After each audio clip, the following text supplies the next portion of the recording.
نحمده ونصلي على رسوله الكريم أما بعد فأعوذ بالله من الشيطان الرجيم بسم الله الرحمن الرحيم قل يا أيها الكافرون لا أعبد ما تعبدون ولا أنتم عابدون ما أعبد ولا أنا عابد ما عبدتم ولا أنتم عابدون ما أعبد لكم دينكم ولي دين صدق اللہ العظیم۔ محترم بزرگوں اور دوستوں، آج پوری دنیا کے جو حالات ہیں اور خاص طور سے ہمارے ملک کے جو حالات ہیں، اسلام کو اور مسلمانوں کو ہر طرح سے گھیرا جا رہا ہے، اسلام پر یلغار ہو رہی ہے۔ ہم سے ہماری مسجدوں کے اندر اور ہمارے مدرسوں کے اندر کفر اور شرک کا مطالبہ کیا جا رہا ہے۔ گزشتہ جمعے کو بات ہو رہی تھی کہ ہم نے جو تہذیبی پسپائی اختیار کی ہے، اس سے ان طاقتوں کی ہمتیں بڑھ رہی ہیں اور وہ یہاں تک پہنچی کہ ہم اب چاروں طرف سے گر گئے، تھوڑا تھوڑا ہم پیچھے ہٹتے گئے اور اب نوبت یہ آ گئی کہ ہم سے ہمارے دین کا مطالبہ ہو رہا ہے۔ گزشتہ جمعے کو بات یہاں پر ختم ہوئی تھی کہ وَلَن تَرْضَىٰ عَنْكَ الْيَهُودُ وَلَا النَّصَارَىٰ حَتَّىٰ تَتَّبِعَ مِلَّتَهُمْ، کہ جب پہلے دن ایک قدم پیچھے ہٹایا تھا، ہم جب پہلے دن تھوڑا سا پیچھے ہوئے تھے، اس وقت ہم میں سے کسی نے نہ سوچا ہوگا کہ یہ نوبت آ جائے گی۔ وَلَن تَرْضَىٰ عَنْكَ الْيَهُودُ وَلَا النَّصَارَىٰ حَتَّىٰ تَتَّبِعَ مِلَّتَهُمْ، کہ اللہ تبارک و تعالیٰ نے حضور اکرم صلی اللہ علیہ وسلم کو مخاطب کر کے پوری امت کو قیامت تک کے لیے مخاطب کیا ہے کہ تم تھوڑا تھوڑا پیچھے ہٹتے جاؤ گے اور یہ یہود و نصارہ تم سے اس وقت تک خوش نہیں ہو سکتے جب تک تم اپنا دین بھی ان کے حوالے نہ کرو۔ تو بات یہاں پر آ کر کے ختم ہوئی تھی کہ کیا ہم اپنا دین یہود و نصارہ کے حوالے اور یہود و نصارہ کی اولادوں کے حوالے مکمل طور پہ اپنا دین ان کے حوالے کرنے کو تیار ہیں اور ان کا مکمل دین اختیار کرنے کو تیار ہیں؟ اگر تیار نہیں ہیں تو پیش قدمی کرنی ہوگی۔ اور پیش قدمی کا یہ مطلب نہیں ہے دوستو کہ ہم تلوار لے کر کے نکل پڑیں۔ پیش قدمی کا مطلب یہ ہے کہ ہم وہاں جا کر کے کھڑے ہو جائیں جہاں ہم کو کھڑا کیا تھا ہمارے آقا حضرت محمد صلی اللہ علیہ وسلم۔ ہم ایک ایک سنت پر، ایک ایک نفل پر فرض کی طرح عمل کریں۔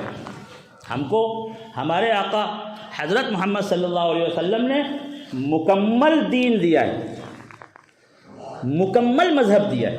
اسلام چند عقائد اور چند عبادتوں کا نام نہیں ہے۔ دنیا کی تمام قوموں میں اور اسلام میں یہی فرق ہے کہ وہ جن جن طریقوں کو مذہب سمجھتے ہیں، دین سمجھتے ہیں، کسی کے پاس دین نہیں ہے۔ وہ کچھ عبادتوں کو، کچھ طریقوں کو، وہ کچھ رسم و رواج کو، کچھ عقائد کو، کچھ افکار کو اپنا کر وہ سمجھتے ہیں کہ ہمارا یہ مکمل دین ہے۔ دین تو وہ ہوتا ہے جو مکمل زندگی کا احاطہ کرے، اور اسلام ایک مکمل دین اور مکمل تہذیب کا نام ہے۔ ہم کو ہمارے آقا حضرت محمد صلی اللہ علیہ وسلم نے مکمل عقائد دیے ہیں، مکمل عبادتوں کا طریقہ دیا ہے اور مکمل تہذیب دیا ہے۔ اسلام ایک کامل اور مکمل تہذیب کا نام ہے، اور ہم نے اس تہذیبی پسپائی کو اختیار کر کے اپنا بڑا نقصان کیا۔ قرآن کی یہ صورت جس کی میں نے ابھی تلاوت کی ہے، یہ کہہ رہی ہے کہ مسلمانوں آج اعلان کرو کہ ہم اپنی تہذیبی پسپائی سے شرمندہ ہیں۔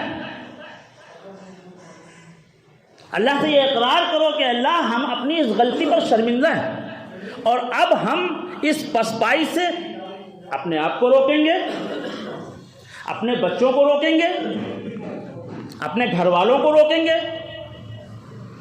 لیکن بچہ جب جوان ہو جائے گا تو نہیں روک پائیں گے، اس کو اس کے بچپن سے اس کی تربیت کرنی ہوگی، بچپن سے اس کو سنتوں کا عاشق بنانا ہوگا، بچپن سے اس کو اسلامی تہذیب ملے، اس کا بہترین شعور پنپے، اور اس کو اس بات کی خوشی اور مسرت ہو کہ ہم کو اللہ تبارک و تعالی نے وہ تہذیب عطا فرمائی ہے جس کے امام، جس کے لیڈر، جس کے سرخیل، جس کے مقتدا اور پیشوا ہر زمانے میں انبیاء کرام رہے، اور سب اماموں کے امام ہیں، امام الانبیاء، خاتم النبیین، حضرت محمد صلی اللہ علیہ وسلم۔ ہم خوش نصیب ہیں کہ ہم کو اللہ تبارک و تعالی نے وہ تہذیب عطا فرمائی ہے کہ جس تہذیب نے ہم کو سر کے بالوں سے لے کر کے پیر کے ناخنوں تک ہر تقاضے کو پورا کرنے کا طریقہ بتایا ہے۔ اور ایک بات یاد رکھو، اور خوب اچھی طرح سے یاد رکھو، کہ دنیا بہت تیزی کے ساتھ بدل رہی ہے، بہت جلدی جلدی فیصلے ہو رہے ہیں، کامل ایمان والے الگ کیے جا رہے ہیں، اور جن لوگوں کے اندر ذرا بھی کفر، شرک اور نفاق ہے ان کو الگ کیا جا رہا ہے۔ ہم کو ابھی یہ فیصلہ کرنا ہے، فوراً یہ فیصلہ کرنا ہے کہ ہم کو کدھر رہنا ہے، کفر کے کیمپ میں رہنا ہے، نفاق کے کیمپ میں رہنا ہے، یا ایمان کے کیمپ میں رہنا ہے۔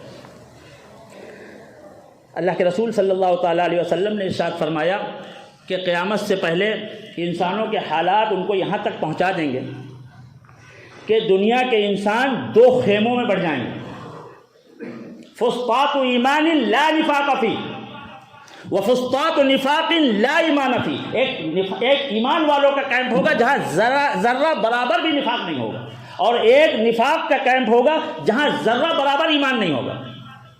ہمیں ایمان کے کیمپ میں رہنا ہے، ہمیں نفاق کے کیمپ میں نہیں جانا، اور پھر ہم کو دنیا کی آنکھوں میں آنکھیں ڈال کر کے یہ اعلان کرنا ہے کہ یہ ملک ہمارا ہے، ہم نے اس ملک کی آزادی کے لیے قربانیاں دی ہیں، اس کے تحفظ اور بقا کے لیے قربانیاں دی ہیں، ہمارے بڑوں نے قربانیاں دی ہیں، اور اس ملک کا ایک دستور ہے جو اس ملک میں بسنے والے ہر فرد کو اپنے مذہب پر عمل کرنے کی آزادی دیتا ہے۔ ہم کسی پر اپنی بات مسلط نہیں کرتے، لیکن کسی کو اس کی اجازت بھی نہیں دیتے کہ وہ اپنی تہذیب ہم پر مسلط کرے۔ یہی معنی ہے لکم دینکم ولی دین، قرآن کی یہ صورت جس کے اندر بار بار ایک ہی بات دہرائی جا رہی ہے۔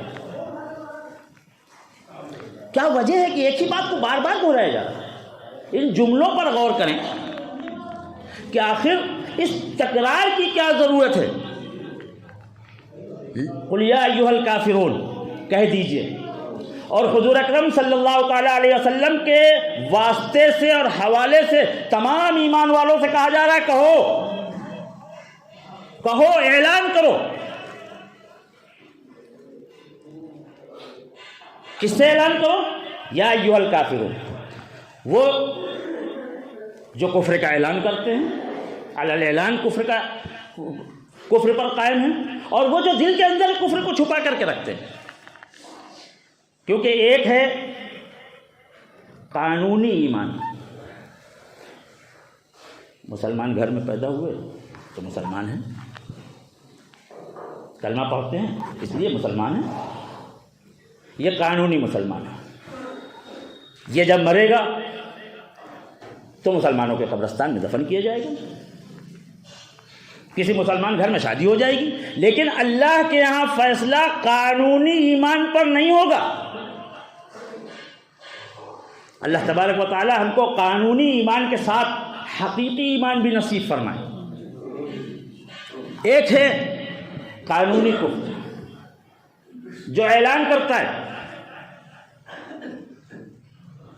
لیکن جو اعلان نہیں کر رہا اور وہ اپنے عمل سے، اپنے کردار سے تھوڑا تھوڑا کفر کر رہا ہے، کیونکہ ہر نافرمانی کفر ہے، ہر نافرمانی کفر ہے، تھوڑا تھوڑا جمع کرتا ہے۔ اللہ کے رسول صلی اللہ تعالیٰ علیہ وسلم نے فرمایا جب انسان گناہ کرتا ہے تو اس کے دل میں ایک نقطہ پڑ جاتا ہے، ایک سیاہ نقطہ پڑ جاتا ہے، اس کو سمجھیں، ایک سیاہ نقطہ پڑ گیا، گویا اتنا کفر آ گیا، باقی بچا ہوا ہے۔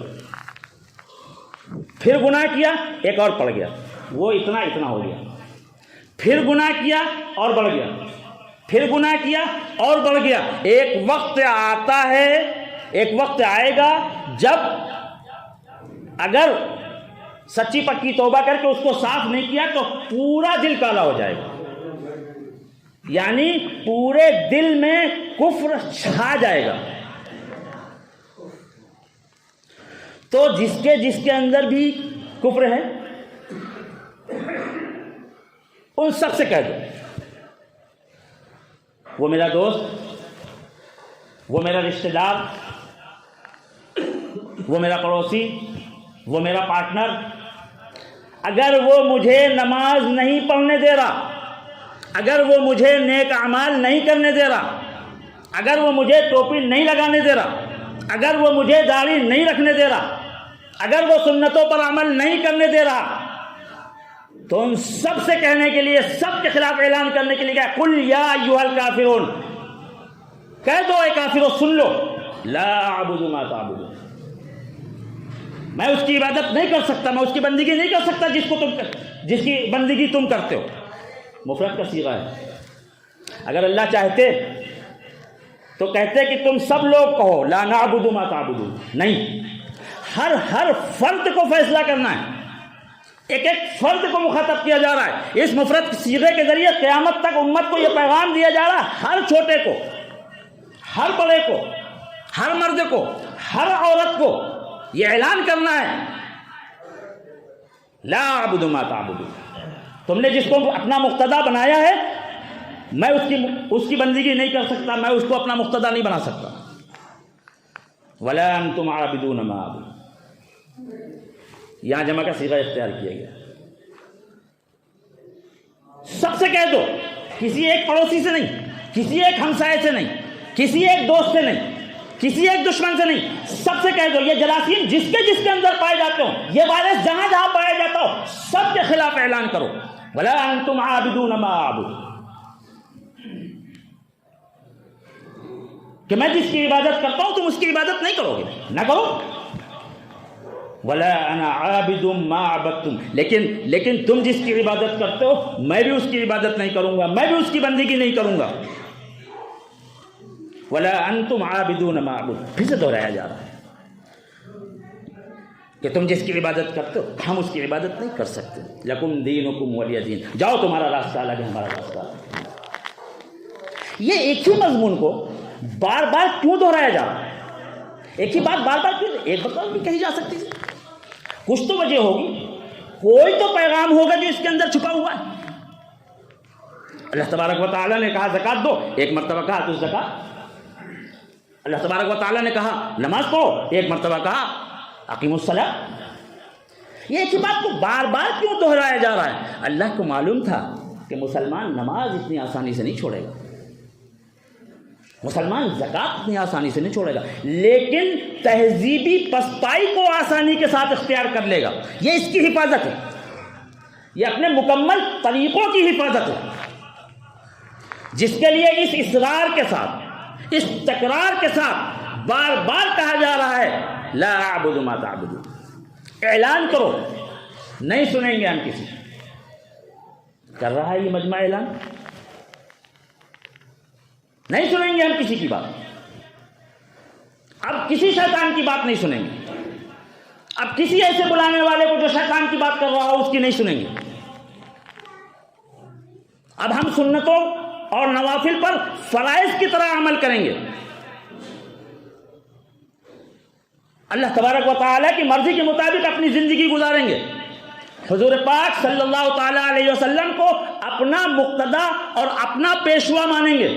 مانیں گے انشاءاللہ. اس کو اعلان کرتے ہیں ہم سب اس کا.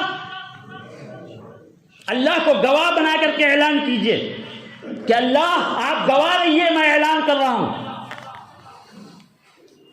تب ہم اپنی تہذیب کو بچا پائیں گے. وآخر دعوانا ان الحمدللہ رب العالمین. السلام علیکم ورحمۃ اللہ وبرکاتہ. اگر آپ کو ہماری بات پسند آئی ہو تو اسے لائک اور شیئر ضرور کریں، اور ہاں ہمیں سبسکرائب اور فالو کرنا نہ بھولیں تاکہ دینی معلومات اور تاریخ اسلام کی کوئی بھی بات آپ مس نہ کریں اور ہمارا ہر ویڈیو سب سے پہلے آپ کے پاس پہنچے. تو جڑے رہیے ہمارے ساتھ اور دیکھتے رہیے ہمارا اسلامی چینل محمد طٰہٰ کی بات.